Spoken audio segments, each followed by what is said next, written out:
कृपया सभी नेत्रों को बंद कर लें। सारी एक्टिविटीज को छोड़ करके कुछ समय के लिए शांत और स्थिर स्टेबल बैठ जाए। लंबा गहरा श्वास भरें, छोड़िए, पुनः श्वास भरें, छोड़िए।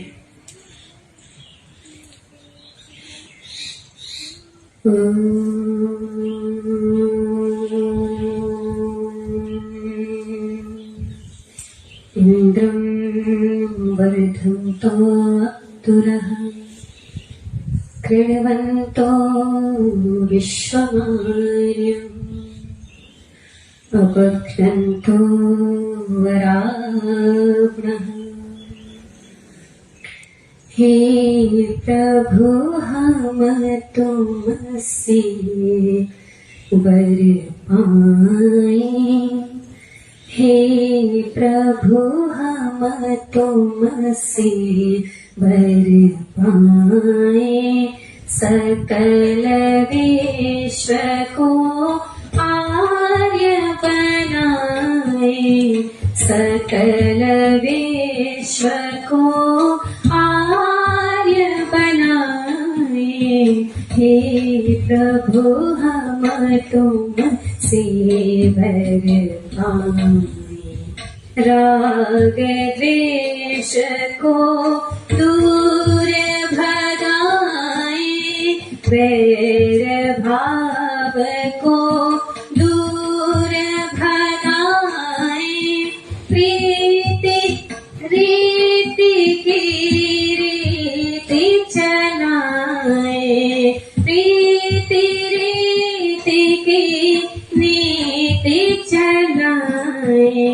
हे प्रभु हम तुमसे वर पाएं, हे प्रभु हम तुमसे वर पाएं। दुख में हम कभी ना घबराए, दुख में हम कभी ना घबराए।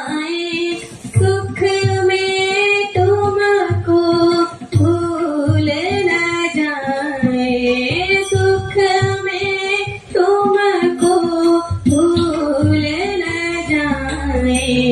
हे प्रभु हम तुमसे वर पाएं, हे प्रभु हम तुमसे वर पाएं।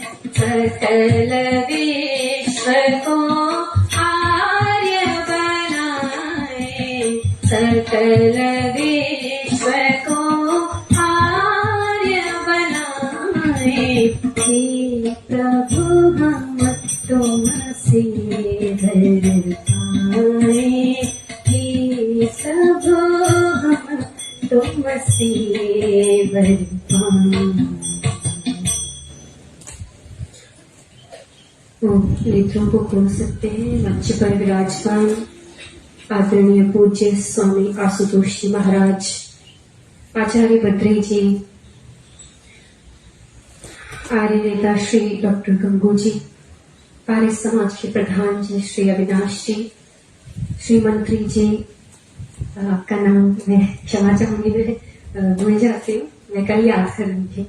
और यहाँ पर उपस्थित समस्त मातृशक्ति और आर्य भद्र पुरुषों और प्यारे प्यारे बच्चे।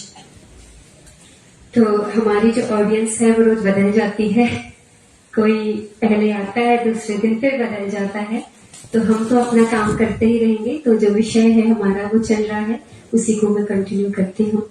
तो आज हमारे बीच में कुछ युवा लोग भी उपस्थित हैं, तो मैं प्रयास करती हूँ कि उनको भी एड्रेस करते हुए कुछ बातें आपके समक्ष रखी जाए। तो हम लोग उपासना की बात कर रहे थे। तो कल हमने बात की थी कि हम सुबह उठने से लेकर के रात्रि सोने तक उपासना करते हैं, किसी न किसी की उपासना करते हैं। तो ये जो हम सामवेद पारायण कर रहे हैं, ये साम का मतलब है उपासना। और उपासना का मतलब हमने समझा था किसी के नजदीक बैठना, किसी के साथ बैठना, किसी को फॉलो करना, किसी का ध्यान करना, किसी को एक्सेप्ट करना हर समय। तो सुबह से लेकर शाम तक, उदाहरण के लिए अगर एक व्यक्ति सुबह 4 बजे उठता है, कल हमने थोड़ी सनातन पर भी बात की थी, अगर कोई व्यक्ति 4 बजे उठता है, उसका अलार्म बजा है और वो उठ गया, तो उसने उठने की उपासना कर ली।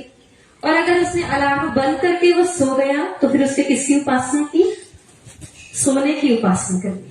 तो जिस चीज को हम एक्सेप्ट करते हैं, प्रैक्टिस करते हैं, वही हमारी उपासना है।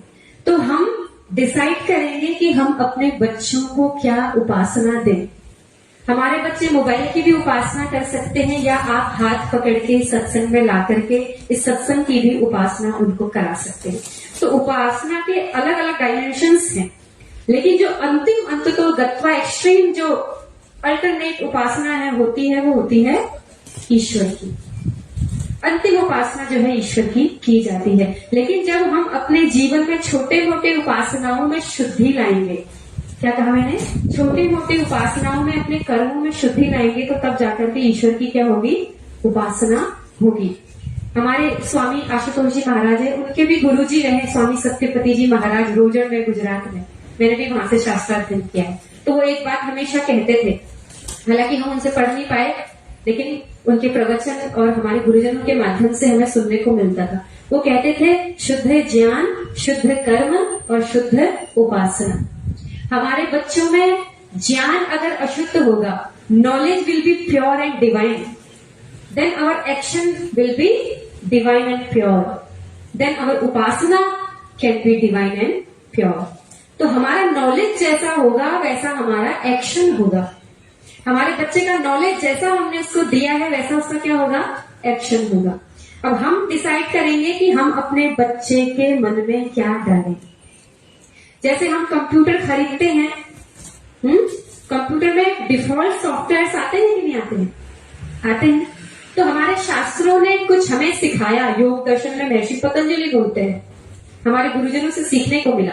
वो कहते हैं अविद्या, अस्मिता, राग, द्वेष, अभिनिवेश, ये कुछ डिफॉल्ट सॉफ्टवेयर हैं। मान लीजिए जेलसी होती है, हमें क्रोध आता है, हमें गुस्सा आता है, हमारे अंदर डर लगता है, फियर होता है हमें। ये कुछ जो सॉफ्टवेयर है हमारे अंदर डिफॉल्ट है, इनबिल्ट है। डिफॉल्ट मतलब जो है ही है अंदर, इनको हम हटा नहीं सकते।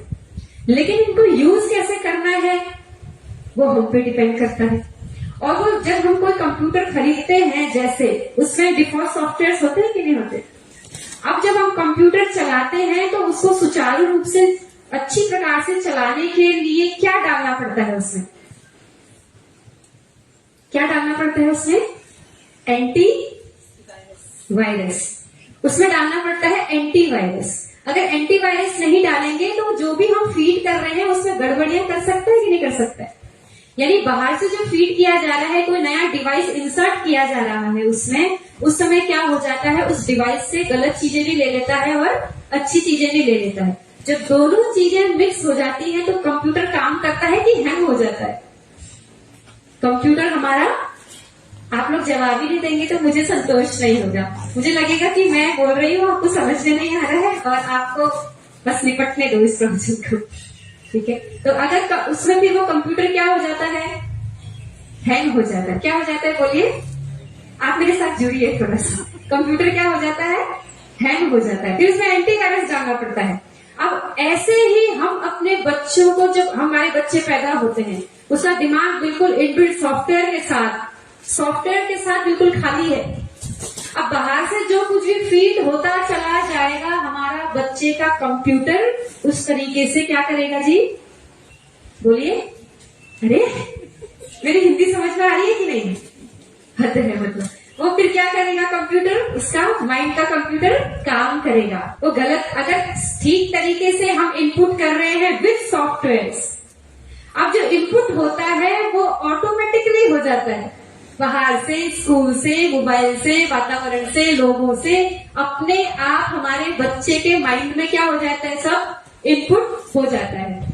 उसको सॉफ्टवेयर देना पड़ता है, सॉरी एंटीवायरस देना पड़ता है। वो एंटीवायरस यही सत्संग और स्वाध्याय और यही अच्छे विद्वानों की अच्छी बातें, मोरल वैल्यूज हैं। हम अपने बच्चे को पकड़ करके लाते हैं, उसको बोलते हैं सीखो। अब आपके सामने कुछ उदाहरण रखना चाहूंगी मैं। पहले थोड़ी सी अपने से जोड़ने का प्रयास करती हूँ। मैं उत्तराखंड से हूँ, जहाँ एक गांव है, तो ओम जी महाराज बज गए, वो कम नहीं हो सकता। अच्छा ठीक है, तो आपने इस गायत्री मंत्र का लाभ उठाया या फिर वेस्ट कर दिया?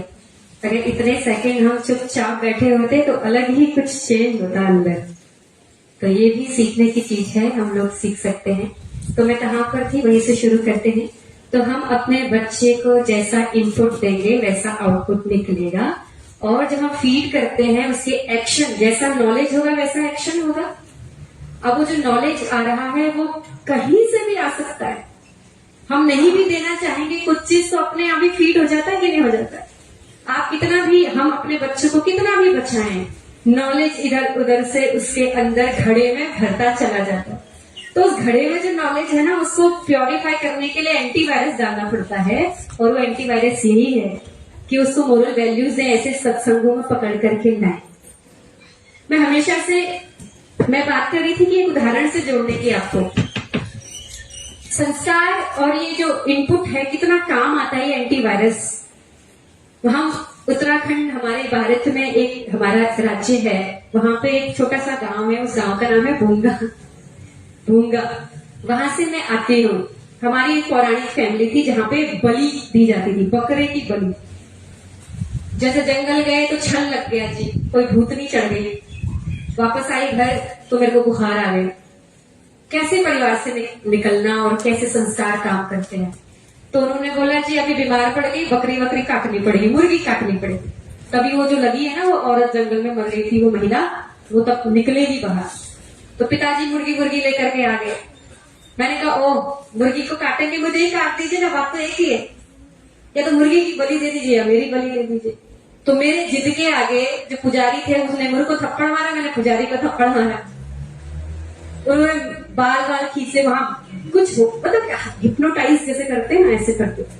तो मुझे ऐसा होने लगा, फिर मैंने मुर्गी नहीं काटने दी। लेकिन वो जो संस्कार मेरे दिमाग में पड़ गया कि ये गलत है, ये होता क्या है, ये समझ में नहीं आता हिसाब किताब।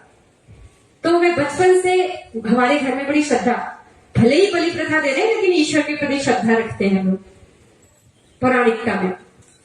तो एक संतोषी माता पैदा हो गई भारत में, अपने आप एक मूवी आई, जय जय संतोषी माता जय जय माँ वाली, उसमें से संतोषी माता आ गई। तब तक संतोषी माता का कोई एग्जिस्टेंस नहीं था संसार में, तो मूवी से वो प्रकट हो गई, जैसे करवा चौथ भी प्रकट हुआ कहीं से, ऐसे ही वो प्रकट हो गई। फिर मैंने भी 5वीं कक्षा से लेकर के 12वीं कक्षा तक व्रत रखा संतोषी माता का प्रॉपर। लेकिन जब जीवन में आगे चल करके कठिनाइयां आई तो मैं सोची संतोषी माता आती क्यों नहीं है, क्यों नहीं दिखती, क्यों नहीं मदद करती। बहुत रोना धोना, परेशान होना। तो ऐसे ही बड़ी लंबी कहानी है, फिर कभी सुनाएंगे। लेकिन मेरे पिताजी, मेरे माताजी बचपन में संस्कार देते थे हमको कि जीवन में जो आपको ठीक लग रहा है उस दिशा में प्रवेश कर जाना। आपके माँ बाप जो कहते हैं आपको ठीक नहीं लग रहा है तो उसमें चिंतन करना, ऐसी मत उसको मानने लग जाना। मेरे पिताजी बैठ के समझाया करते थे हमको, 2-3 घंटा हमारे साथ बैठ करके बातें करते थे। आप अपने बच्चों को 2-3 घंटा देते हैं काम के अलावा? देना चाहिए। सारी दुनिया एक तरफ, बच्चों के साथ टाइम स्पेंड करना दूसरी तरफ। पिताजी बैठते थे और हमको सिखाते थे, बेटा टीन एज आएगी, टीन एज कहते हैं 13 to 19, जिसमें टीन पीछे आता है और टीन बजता है सर पे। जब वो टीन बजता है तो वायरस आते हैं, फिर वो बचपन का एंटीवायरस काम आता है। समझ रहे हैं मेरी बात? तो वो फिर वो टीन एज कहते थे, आपकी टीन एज आएगी, आपको माँ बाप अच्छे नहीं लगेंगे, आपको बाहर के लोग अच्छे लगेंगे, आपको लगेगा माँ बाप दुश्मन है, बाहर के लोग अच्छे हैं। तो अभी कोई बात नहीं, वो सारी बातें मेरे को बताना। सारी बातें किसको बताना?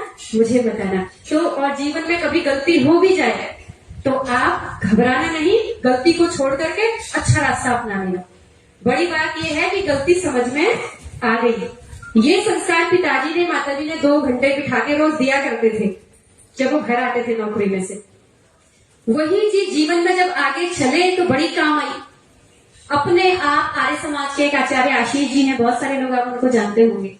वो देहरादून तपोवन आश्रम में मिले और वो प्रवचन करते थे, तो उनको सुनकर के बड़ा अच्छा लगता था, तो खूब झगड़ा करते थे उनसे कि ये गलत है, ये गलत है, आप झूठ बोलते हो, ये हो, मुझे भी ऐसा सीखना है। तो उनकी प्रेरणा से आर्य समाज से जुड़ना हुआ और सब घर छोड़ छाड़ के आर्य समाज से जुड़ गए। घर वालों ने बहुत विरोध किया, बस जोड़ने के लिए प्रयास कर रही हूँ आपको कैसे संस्कार काम करते हैं। पिताजी ने कहा आपने जो कदम उठाया है मैं उसको आपके साथ खड़ा हूँ, बशर्ते वो गलत नहीं होना चाहिए, मैं आपके साथ हूँ। मैं चली गई। आचार्य आशीष जी क्योंकि पुरुष है वो पढ़ा नहीं सकते थे, तो उन्होंने कहा रोजड़ में आपने देखा होगा स्वामी महाराज जी वहां से हैं, वहां एक कन्या गुरुकुल है, आर्यवनाश कन्या गुरुकुल, उसी संस्था के अंतर्गत वहां आचार्य शीतल जी हैं, खुद डॉक्टर थे, उनको वैराग्य हो गया, फिर वो गुरुकुल पढ़ने चली गई, बहुत बड़ी विदुषी है। उनसे मेरा अध्ययन हुआ, मेरा सौभाग्य रहा, मुझे ऐसे ऐसे गुरु मिले जिन्होंने आर्य समाज में प्रवेश कराया। फिर समझ में आया कि जो संतोषी माता का व्रत में रखती थी वो तो गड़बड़ी था, वो तो कभी भी नहीं आने वाली थी। ईश्वर तो किसी और तरीके से मिलता है। तो ये जो संस्कार है अंदर, ये बचपन से माता पिता ने जो डाले, उसने जीवन में अकेले अपने अपने बड़े बड़े फैसले लेने के लिए इतना मजबूत और स्टेबल कर दिया। ऐसा नहीं है कि घर वाले विरोधी नहीं हुए होंगे। भाई ने बोला बंदूक से जहां मिले ही उड़ा दूंगा उसको, हालांकि आज सपोर्ट करते हैं, लेकिन पिताजी साथ में खड़े रहते थे। अपने बच्चे को वो मोरल वैल्यूज, वो स्ट्रेंथ कोई यदि दे सकता है तो वो माता पिता देते।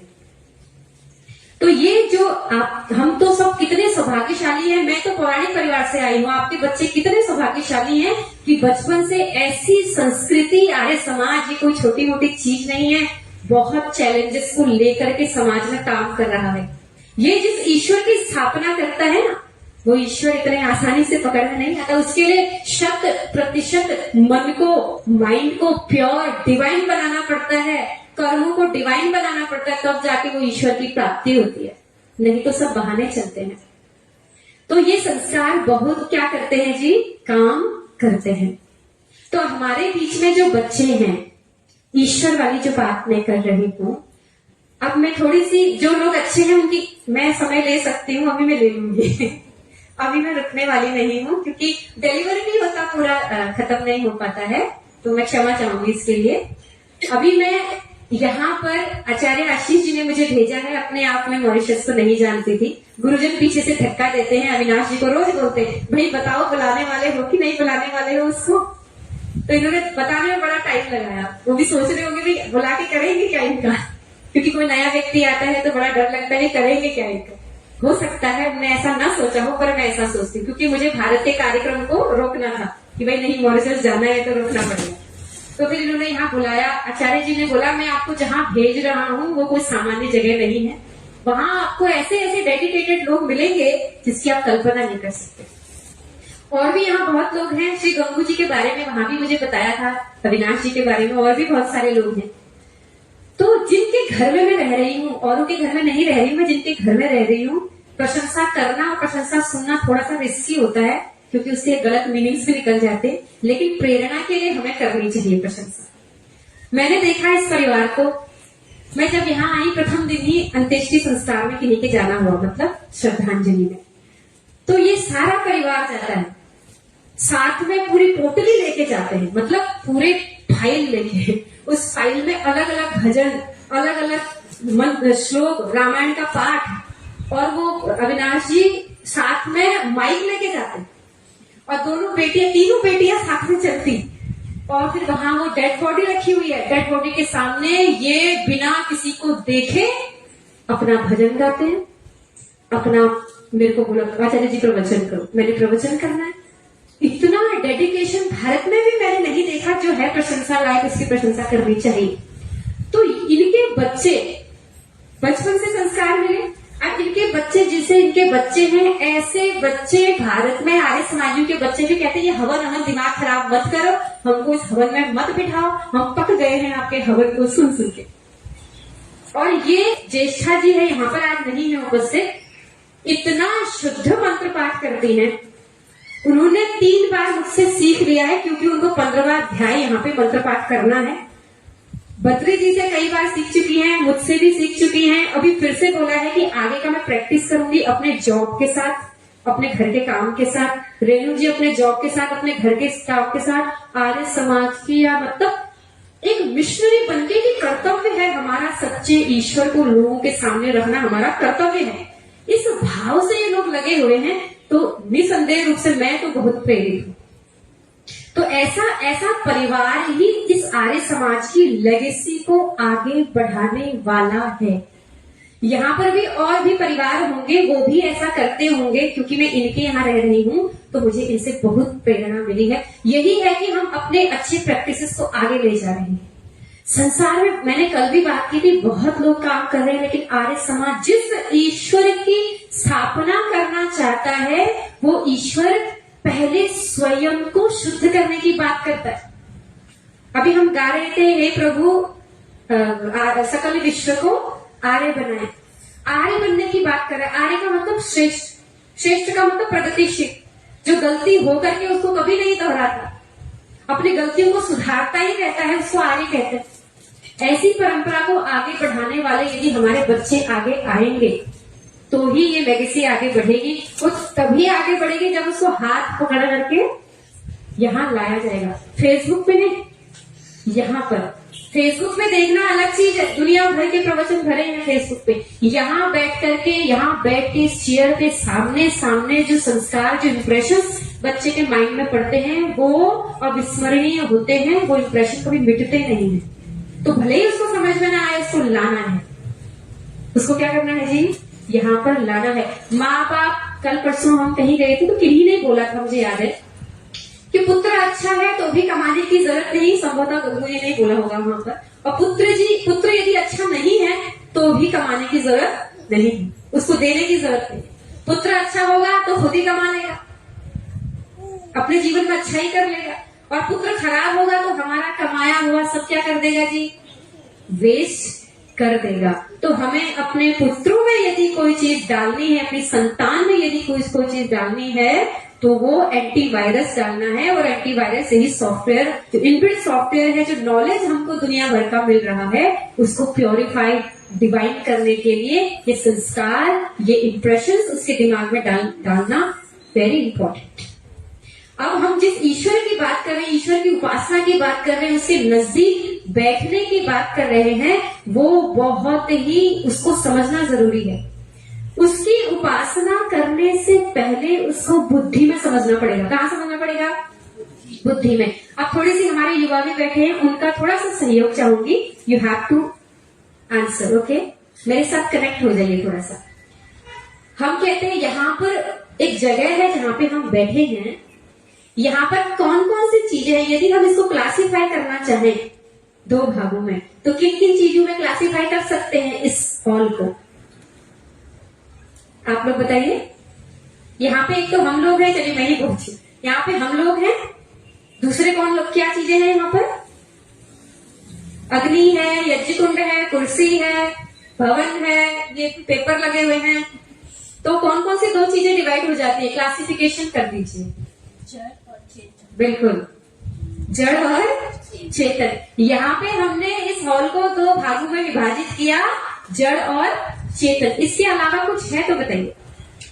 इसके अलावा यहाँ कुछ है? चेतन में हम लोग आ जाएंगे, जड़ में हमारे अलावा जितनी भी चीजें यहाँ हैं वो सब आ जाएंगी। हम ईश्वर तक पहुंचने का प्रयास करते हैं, ठीक है? अब अपने बुद्धि को इस आर्य समाज से बाहर ले जाइए। वहां पे कितनी चीजें मिलेंगी? जड़ और चेतन। कीट पतंग, पशु पक्षी वगैरह वगैरह सब चेतन में आ जाएंगे। मनुष्य के जितने भी खोपड़े हैं सब चेतन में आ जाएंगे, और बाकी जितनी चीजें हैं सब जड़ में आ जाएंगी। अब इस पूरे ब्रह्मांड में चले जाइए, वहां भी कितनी चीजें मिलेंगी? जड़ और पूरे ब्रह्मांड में। पूरे ब्रह्मांड में सूरज, चांद, तारे जितने दिख रहे हैं आपको, गैलेक्सीज, वो सब जड़ है कि चेतन है?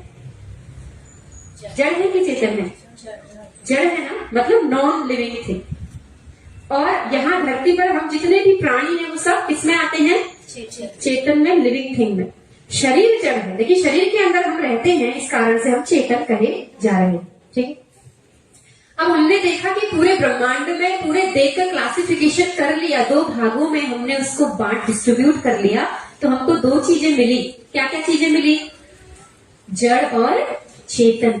ठीक है, अब हमारे शास्त्रों में न्याय दर्शन का नियम है एक, कि कारण के अभाव में कार्य का अभाव होता है। कारणाभाव वैशेषिक दर्शन का कारणाभाव कार्य अभाव, बिना कॉज का, बिना डूअर का कोई एक्शन नहीं होता है। यानी यदि कोई एक्शन हुआ है तो उसके पीछे कोई क्या होना चाहिए? डूअर होना चाहिए, काम करने वाला होना चाहिए। यदि कोई प्रोडक्ट बना है तो उसका रॉ मटेरियल होना चाहिए। ये नियम है हमारे शास्त्रों के, सनातन संस्कृति के नियम है। ठीक है, तो एक नियम है कि बिना बनाए कोई चीज नहीं बनती है। यानी कोई चीज यदि बनी है तो उसको बनाने वाला कोई होना चाहिए। Are you agree with this? आप इससे एग्री हैं? जब कोई चीज बनी है तो उसका बनाने वाला कोई होना चाहिए। इस नियम को याद रखिएगा। अब दूसरा नियम, वो बनाने वाली चीज किसी जड़ वस्तु ने, किसी नॉन लिविंग थिंग ने बनाई होगी या किसी लिविंग चेतन ने बनाई होगी? उस बनाने वाले ने, वो बनाने वाला जो है चेतन होना चाहिए कि जड़ होना चाहिए?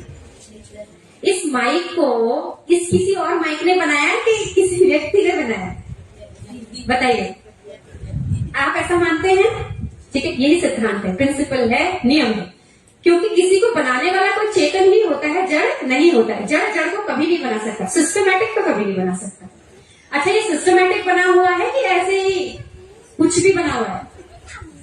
सिस्टमैटिक बना है, और जिस काम के लिए बना है उसी काम के लिए यूज हो रहा है, कि हम इसको चम्मच बना के खाना खा रहे हैं, ऐसा तो है नहीं।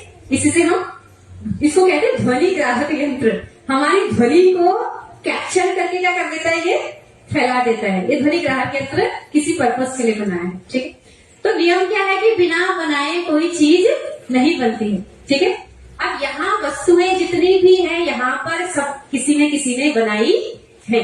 बनाई है कि नहीं बनाई है? कुर्सी बनाई है, मोबाइल बनाई है, और ये टेंट लगाया है, सब कुछ बनाया है। मनुष्यों ने यहाँ कोई ना कोई चीज बनाई है।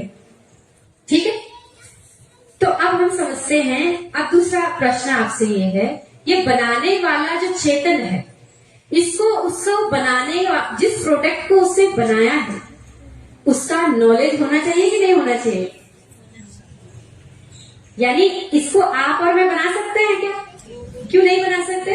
क्योंकि वी डोंट नो अबाउट, हमने इसकी मास्टरी नहीं की है, हम इसको बना ही नहीं सकते।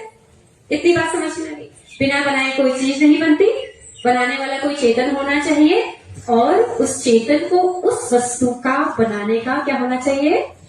Knowledge should be there. अब देखिए वो सूर्य भगवान के ऊपर, सूर्य देखा आपने? सबने देखा है सूर्य? बना है कि नहीं बना है? बना है। सूर्य बना है कि नहीं बना है? अच्छा, सिस्टमैटिक बना है कि नहीं बना है? हाइड्रोजन हीलियम का फ्यूजन हो रहा है, उसको लगाते हैं, हो रहा है ना? सिस्टमैटिक हो रहा है कि नहीं हो रहा है? कि वो सूर्य का उदाहरण ले रही हूँ, बाकी आप घटा लो, दिमाग लगा लो सब जगह। तो सूर्य सिस्टमैटिक बना हुआ है। अच्छा, हमने नियम क्या है? बिना बनाए कोई चीज नहीं बनती, उसको बनाने वाला चेतन होना चाहिए, और उस चेतन को, उस वस्तु को बनाने का क्या होना चाहिए? नॉलेज होना चाहिए। अच्छा, सूर्य को बनाने का नॉलेज मुझे है, आपको है, आपके दादाजी को, उनके दादाजी को, परदादाजी को, किसी को है? तो हमने जो क्लासिफिकेशन किया था इस पूरे ब्रह्मांड में, और जो हमने नियम समझे थे, नियम समझे और क्लासिफिकेशन किया। क्लासिफिकेशन क्या था? जड़ और चेतन।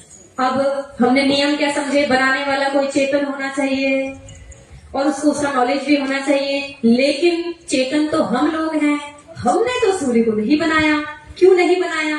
क्योंकि हमको उसको बनाने का नॉलेज नहीं है, और इसका मतलब एक तीसरी चेतन वस्तु हमें और असम्पशन आ रहा है, दिमाग अनुमान कर रहे हैं, असम्पशन कर रहे हैं कि एक तीसरी वस्तु चेतन और हो सकती है। ये क्या कर रहे हैं हम? जिस असम्पशन, अनुमान लगा रहे हैं। हमने तो बनाया नहीं सूर्य को, लेकिन वो सिस्टमैटिक बना हुआ है और बिना बनाए कोई चीज बनती नहीं। इसका मतलब दो चेतन नहीं, यहाँ कितने चेतन मिल गए? एक चेतन नहीं, यहाँ कितने चेतन मिल गए? दो चेतन। एक हम चेतन, एक और चेतन है, क्योंकि बिना चेतन के कोई वस्तु बन नहीं सकती। तो एक और चेतन है जिसने इस पूरे ब्रह्मांड को, जिस ब्रह्मांड को हम नहीं बना सकते, जिसका नॉलेज हमको नहीं है, हम तो उसके रूल रेगुलेशंस को केवल समझने का प्रयास कर रहे हैं। वैज्ञानिक क्या कर रहे हैं? नियम को समझने का प्रयास कर रहे हैं, नियम बना नहीं रहे हैं। एक बात समझ रहे हैं आप? इसका मतलब ये नियमों को बनाने वाला एक कोई चेतन, रूल रेगुलेशन बनाने वाला कोई और चेतन विद्यमान इस पूरे ब्रह्मांड में है, और उसको उस ब्रह्मांड को बनाने का नॉलेज है। आंख का डॉक्टर अलग से, कान का डॉक्टर अलग से, अलग अलग डॉक्टर, और ये शरीर पूरा बना करके दे दिया उपहार में। तो कोई तो बनाने वाला होना चाहिए। तो अब हमको एक चेतन वस्तु और प्राप्त हो गई। उसी चेतन को समझने के लिए हमारे ऋषि मुनियों ने साक्षात ध्यान लगाया, उन्होंने साक्षात्कार किया, यानी उन्हें प्रत्यक्ष किया, एक्सपीरियंस किया, और एक्सपीरियंस करने के बाद उसको शास्त्रों में लिख दिया। उसी को हम लोग कहते हैं शब्द प्रमाण। क्या कहते हैं उसको? यानी जो हमको रिटर्न में मिला है पूर्वजों से। वो रिटर्न में जो हमको पूर्वजों से मिला है, वो रिटर्न में कैसे मिला है? क्योंकि उन्होंने साक्षात्कार यानी एक्सपीरियंस किया है। उन्होंने ईश्वर का एक्सपीरियंस किया, उन्होंने कैसे ब्रह्मांड बनता है, ईश्वर कैसे नियम चलाता है, उसका एक्सपीरियंस किया, और उसी वेद के ज्ञान को उन्होंने शास्त्रों के माध्यम से हमको दिया है। तो हम शब्द प्रमाण और अनुमान प्रमाण से ये जानते हैं कि कोई तीसरा चेतन शक्ति, कोई लॉ काम कर रहा है। उसी का नाम क्या है? बताइए। ईश्वर। अरे जोर से बोल दीजिए। हद करते हैं, ईश्वर का नाम लेने में भी इतनी संकोच। क्या बोलते हैं उसको? वेरी गुड, शाबाश। ईश्वर बोलते हैं उसको। और उसी ईश्वर को जानने की प्रक्रिया अब हम शुरू करेंगे। उसी की उपासना करनी है। हम शास्त्रों से सहायता लेते हैं और उसी की उपासना करने की बात कही गई है। और उसकी प्राप्ति कैसे होगी, इसका पूरा विधान हमारे शास्त्रों में किया गया है। अगर आप सच में उस तीसरे चेतन तत्व को एक्सपीरियंस करना चाहते हैं, हम सब, क्योंकि वो बहुत बड़ी चीज है। बुद्धि से तो समझ में आ गया कि तीसरी कोई चेतन वस्तु है, लेकिन एक्सपीरियंस नहीं हुआ। एक्सपीरियंस तो खुद ही करना पड़ेगा, हर एक इंडिविजुअल को करना पड़ेगा। स्वामी जी महाराज नहीं करा सकते हमको एक्सपीरियंस, वो खुद एक्सपीरियंस करते होंगे। वो केवल शब्दों से बोल सकते हैं, यहाँ से केवल बोला जा सकता है, लेकिन एक्सपीरियंस करने के लिए हमें ही अग्नि में कूदना पड़ेगा। मेरी माँ कहती थी कि मौत कैसी होती है वो तो मरने के बाद ही पता चलेगा ना, पहले कैसे पता चलेगा? तो अपना ही मरना पड़ेगा वाली बात है। तो वो हम कैसे मरना है, मतलब कैसे उपासना करनी है, कैसे अपने मन को शुद्ध करना है, उसके क्या उपाय हैं, वो उपासना कैसे हम कर सकते हैं, उसको हम आगे आने वाले सत्रों में प्रयास करूंगी मैं। आशा है आप लोग, ये ऑडियंस मुझे कल भी मिल जाए तो हम इसी बात को आगे कंटिन्यू कर सकते हैं। तो आपने मुझे बहुत ध्यान से सुना, मुझे बहुत समय दिया, इसके लिए बहुत बहुत आभार। इति ओम शांति।